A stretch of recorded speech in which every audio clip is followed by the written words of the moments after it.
Salam saudara terkasih dalam Kristus Yesus. Selamat hari Minggu, kita akan bergaul dengan firman Tuhan, menggali firman Tuhan pada hari ini. Sebelum kita mendengarkan firman Tuhan, kita bersatu di dalam doa. Damai sejahtera Allah yang melampaui segala akal dan pikiran, itulah yang memelihara hati dan pikiran di dalam Kristus Yesus Tuhan kita. Amin. Saudara terkasih, pada hari ini, pada minggu ketiga setelah Trinitatis, kita akan mendengarkan firman Tuhan dari Kolose 3 ayat 18 sampai ayat 21. Demikian firman Tuhan. Hai istri-istri, tunduklah kepada suamimu, sebagaimana seharusnya di dalam Tuhan. Hai suami-suami, kasihilah istrimu, dan janganlah berlaku kasar terhadap dia. Hai anak-anak, taatilah orang tuamu dalam segala hal, karena itulah yang indah di dalam Tuhan. Hai bapak-bapak, janganlah sakiti hati anakmu, supaya jangan tawar hatinya. Demikian firman Tuhan.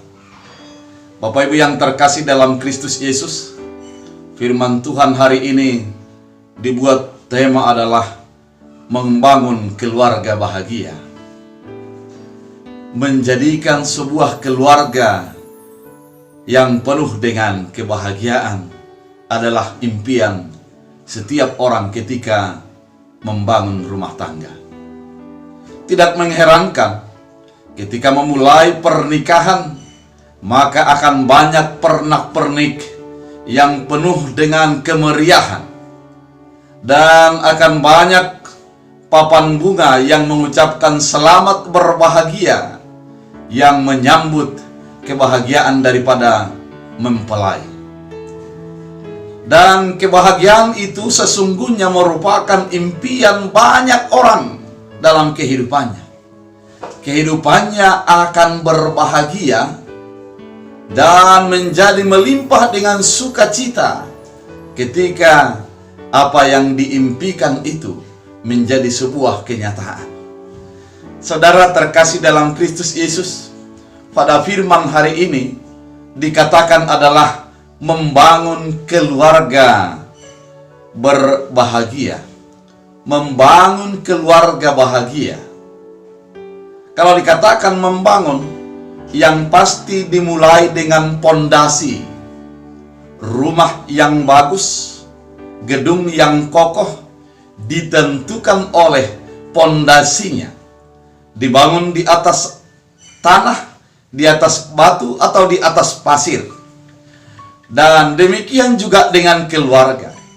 Kebahagiaan yang diungkapkan dan yang dinyatakan bagi orang yang berumah tangga akan menjadi kokoh tergantung kepada pondasi yang dibangun di dalam rumah tangga tersebut. Firman ini mau menawarkan dan mengingatkan kepada umat yang percaya kepada Yesus Kristus agar rumah tangganya menjadi berbahagia. Saudara terkasih di dalam Kristus Yesus, sebelum seseorang menjadi berumah tangga, sudah sangat jelas dinyatakan bahwa di dalam pemberkatan pernikahan, maukah saudara menerima kelemahannya, dan engkau tidak akan menceraikan dia sampai maut memisahkan engkau. Dan para mempelai laki-laki dan perempuan sama-sama mengatakan, ya, saya bersedia. Namun dalam kenyataan, kebahagiaan yang diungkapkan tersebut, kebahagiaan yang dimeriahkan dengan pesta yang mewah, dengan makanan yang banyak, dan orang yang berduyun-duyun datang untuk menyatakan kebahagiaan dan bersukacita bersama keluarga yang baru dibangun, berapa lamakah bertahan? Itulah yang menjadi yang harus kita ingat dalam firman Tuhan pada saat ini, agar kebahagiaan ini bertahan sampai kepada akhirnya. Kita diingatkan oleh firman Tuhan. Yang pertama dikatakan dalam firman Tuhan pada saat ini adalah kepada istri. Hai istri-istri, tunduklah kepada suamimu. Di dalam bahasa Batak Angkola dikatakan, hamu akkaina oloi hamuma halak lahimun. Tunduklah kepada suamimu. Ternyata yang mau dibangun dalam keluarga Kristen adalah suami sebagai kepala. Sebagai kepala yang pasti, dia adalah pengambil keputusan di dalam sebuah perjalanan rumah tangga. Bagaimana ketika menjadi pengambil keputusan? Yang pasti, perbedaan pendapat antara suami dan istri akan selalu ada. Perbedaan sikap dan perilaku akan selalu ada. Perdebatan bisa saja terjadi, perselisihan bisa saja akan ada, riak-riak kecil-kecil dalam rumah tangga. Namun di dalam firman Tuhan dikatakan istri harus tunduk kepada suami. Istri tunduk kepada suami. Bagaimana dasarnya? Dasarnya adalah sebagaimana seharusnya di dalam Tuhan. Di dalam Tuhan. Artinya patokannya adalah di dalam Tuhan, bukan di dalam keinginan. Ketundukan istri oleh karena di dalam Tuhan. Dalam bahasa Batak Angkola dikatakan, akke songonido parange natama bainon ngunu patandahon na Kristen hamu. Sebagai ciri daripada kekristenan adalah istri tunduk kepada suami. Kalau dibalik, kenapa tidak suami menjadi tunduk kepada istri? Apa yang terjadi? Ternyata yang mau dinyatakan dalam firman Tuhan pada saat ini adalah nilai ketundukan diperlukan kepada seorang istri. Kenapa? Akan ada keinginan di dalam dirinya untuk menjadi menguasai suaminya. Ada di dalam dirinya untuk berontak kepada gender yang dia miliki sebagai perempuan. Namun yang dikatakan adalah tunduk, berdiskusi, berdebat, dan ketika sudah diputuskan keputusan oleh suami, maka keputusan itulah yang harus dilakukan. Seandainya suami mengatakan keputusannya adalah engkaulah yang mengambil keputusan, biar saja perempuan yang mengambil keputusan, karena itu adalah keputusan daripada suaminya. Namun ketika suami mengatakan sesuatu keputusan itu, seluruh penghuni rumah tangga itu harus tunduk kepada keputusan daripada kepala dari rumah tangga tersebut. Rumah tangga akan menjadi berjalan dengan baik ketika dinahodai oleh satu nahoda, yaitu satu kemudi di dalam perjalanan rumah tangga. Coba kita bayangkan, seandainya dua kemudi di dalam suatu kendaraan, kemana arahnya? Tentu akan menjadi sulit untuk berjalan, bahkan akan bertabrakan. Di dalam rumah tangga sudah diatur oleh firman Tuhan bahwa kemudi itu dipegang oleh sang suami, dan sang suami mengarahkan kemana arah daripada perjalanan rumah tangga. Oleh karena itu, ketundukan adalah di dalam Tuhan. Seharusnya ketundukan itu oleh karena ketundukan iman, yaitu ketundukan kasih sayang. Di dalam agenda pernikahan dikatakan, maukah engkau menerima kelemahannya dan kekurangannya, dan engkau tidak akan meninggalkan dia sampai maut memisahkan engkau. Artinya disadari dari awal bahwa suami juga punya kelemahan. Suami memiliki kekurangan, namun di dalam kelemahan dan kekurangannya diberikan kesempatan, diberikan waktu, diberikan sebuah penghargaan untuk memimpin sebuah rumah tangga. Yang kedua, dikatakan dalam firman Tuhan, hai suami-suami, kasihilah istrimu dan janganlah berlaku kasar terhadap dia. Kedua kalimat ini mau mengatakan bahwa suami itu harus mengasihi istri. Suami yang rasional, yang terlalu banyak menggunakan akal dan kurang menggunakan perasaan, harus mencoba untuk membuat perasaannya untuk mengasihi istrinya. Tidak selalu menggunakan otaknya, tidak selalu menggunakan rasionya, di mana banyak suami menganggap bahwa ketika sudah melakukan sesuatu dengan matematis, maka sudah bahagialah istri. Kasihanilah istrimu, dan dikatakan jangan berlaku kasar. Dari awal Alkitab sudah mengingatkan bahwa laki-laki itu memiliki tenaga lebih kuat daripada istri. Janganlah kekuatannya untuk menjadi memukuli ataupun menganiaya istri, namun dikasihani. Kasihani bisa adalah dari kata kasih. Kasih itu adalah memahami dan menerima seseorang tanpa syarat. Kalau sudah menjadi istri, janganlah menjadi menuntut, seandainya istri saya menjadi seperti si A, si B, dan seperti yang sana dan sini. Bukan demikian lagi, namun menerima dan mengasihi. Tugas daripada suami adalah menjadi mengasihi istrinya, sebagaimana Kristus mengasihi kita. Sebagaimana Kristus mengasihi jemaat, demikian juga suami harus mengasihi istrinya. Artinya, Kristus tidak mempertimbangkan kesalahan. Kristus tidak mempertimbangkan kekurangan kita, namun menerima segala keberadaan kita bagaimana adanya. Demikianlah hendaknya suami harus menerima istrinya bagaimanapun keadaannya. Apakah ada kelebihannya?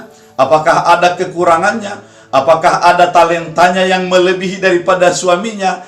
Kasihilah, hargailah, dan dukunglah itu. Itulah bukti daripada mengasihi daripada istri. Dan yang ketiga, dikatakan, hai anak-anak, taatilah orang tuamu dalam segala hal, karena itulah yang indah di dalam Tuhan. Hai anak-anak, taatilah orang tuamu dalam segala hal, karena itulah yang terindah dari Tuhan. Dari perjalanan kehidupan ini, yang tulus mendoakan keberhasilan daripada anak-anaknya adalah orang tua.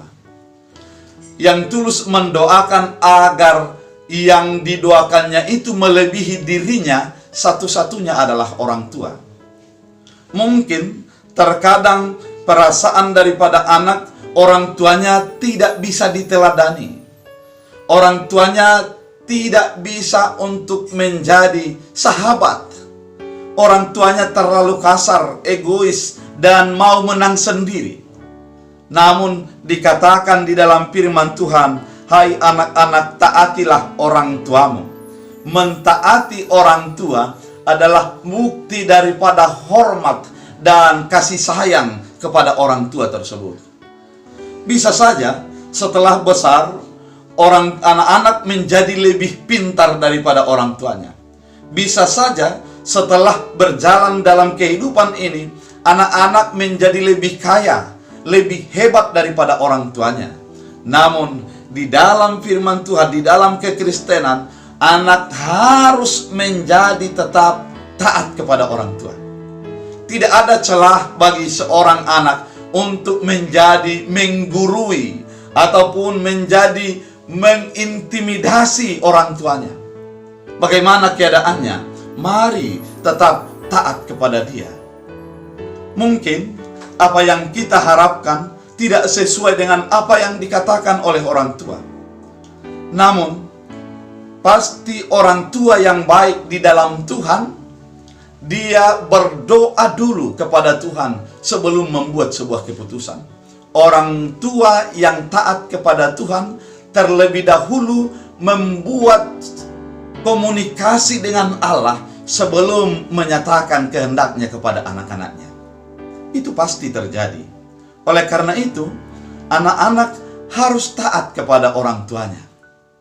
Saudara terkasih di dalam Kristus Yesus.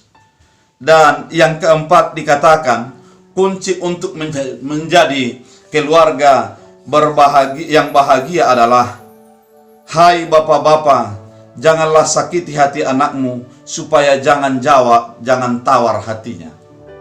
Jangan disakiti. Ternyata ketika anak-anak menjadi taat kepada orang tua, dengan orang tua atau bapa yang tidak menyakiti hati anak-anaknya.